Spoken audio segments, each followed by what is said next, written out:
پارە و تەیارە هەردوو وەک یەکوان، ئاشکرا و پەنهان زەوەندەی هەوان. بە هەوای بەرزی پیاو ئەجوولێنن، ئەوی سواریان بێ ملی ئەشێنن.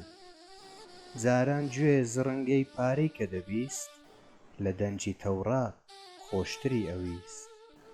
ئێستا کە نۆتە و کەلەی قەڕاڵە، زڕنگەی نایێ و چاوی پێی خۆشحاڵە.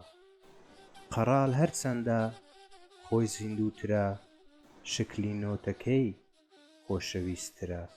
سەد نەقشی جوانی نەوجەوان و ژن، نابێ بە ڕەسمی نۆتێکی چڵکن. هەندێ نۆت جاران لە برەودا بوو، دەوڵەتیان نەما بەزی فۆز دەرچوون.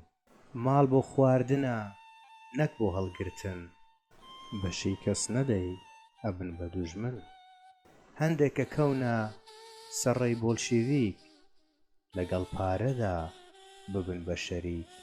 ناڵێن مەحسوولی کەسی خۆیەتی، ساڵ 12 مانگە هاتوو چۆیەتی.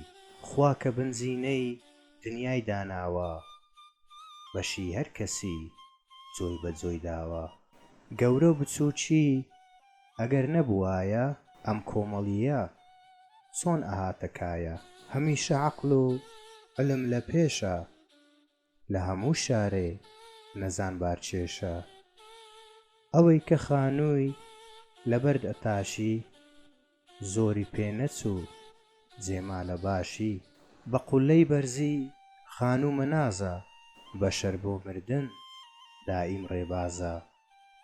هەر پیرێ خانووی تازەی دروست کرد، خۆشی تیا نەدی بەداخەوە مرد.